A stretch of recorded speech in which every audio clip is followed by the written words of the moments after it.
Hello.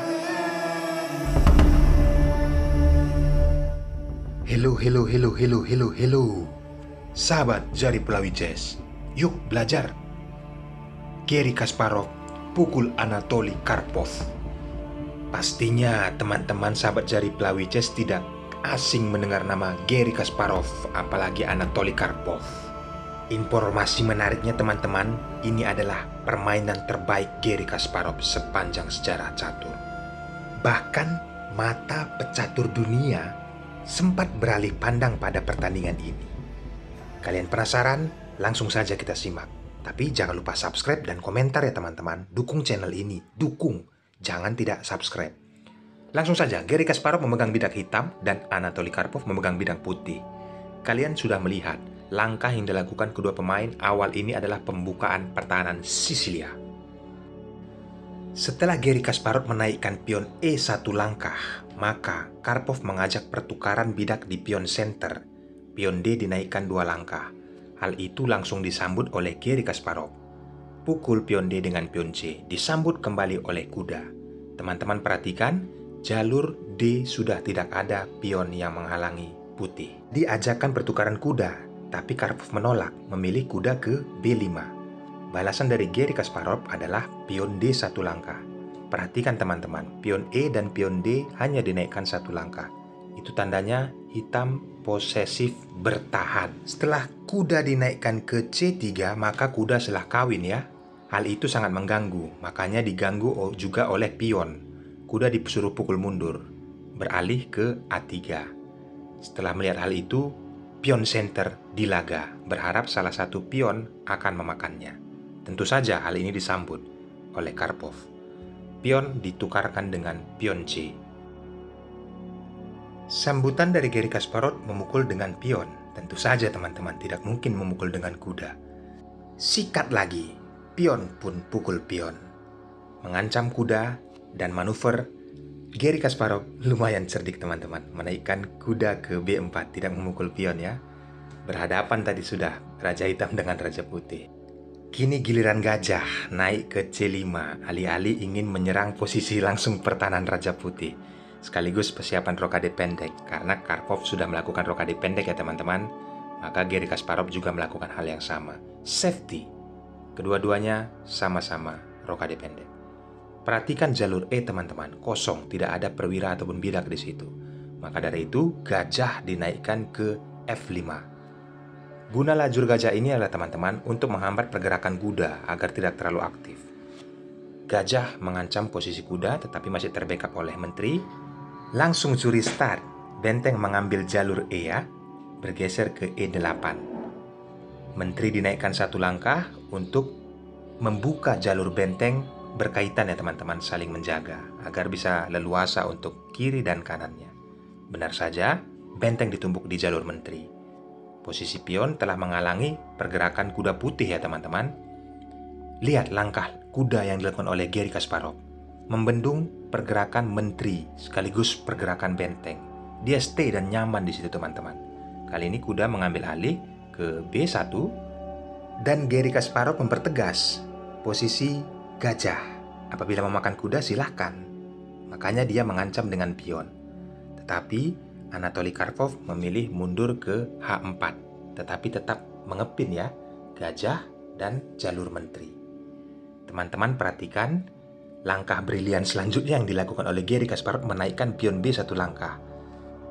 Posisi perwira putih di saat ini teman-teman tidak bisa berbuat banyak, jauh dengan pertahanan Raja Hitam. Apalagi salah satu dari perwira putih tidak berkaitan ya teman-teman, tidak sinkron. Maka hal itu dimanfaatkan oleh Garry Kasparov. Gajah turun ke D6 guna jalur ke pertahanan Raja Putih. Seolah-olah mengintip ya pertahanan Raja Putih.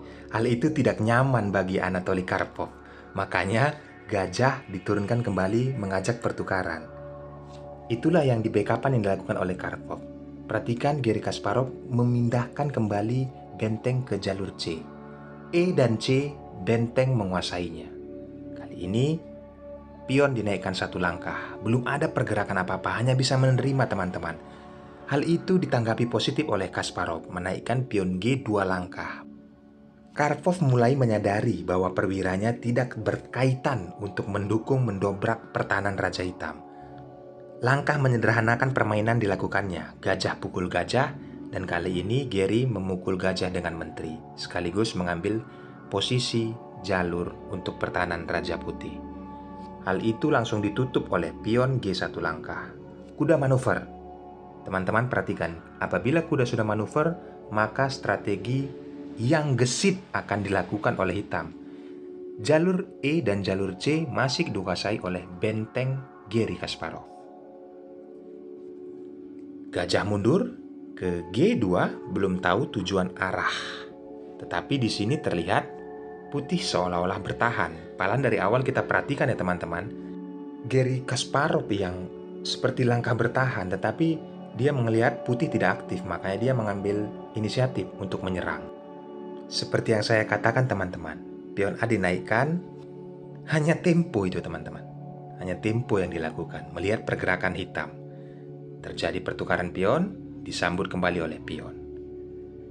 Lihat posisi menteri bergeser ke A2, tanda positif bagi hitam. Langsung memanfaatkan kesempatan ini. Garry Kasparov sini berpikir ya teman-teman. Menteri ataupun perwira-perwira sudah ada di sisi pertahanan menteri, sementara posisi Raja Hitam sangat aman. Gajah mundur satu langkah untuk membuka laju menteri. Lihat spekulasi kecil dilakukan oleh Karpov menaikkan pion berharap menteri memukul agar berada di zona ancaman benteng putih. Pion G dinaikkan dan menteri mengambil alih. Ini danger position.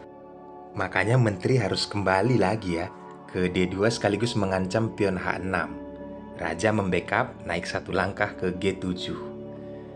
Terlihat sedikit lucu teman-teman. Karpov terpancing menaikkan pion F. Alih-alih ingin berlaga dengan pion G. Padahal tujuan Garry bukan itu. Garry Kasparov ingin menterinya itu berada di D4.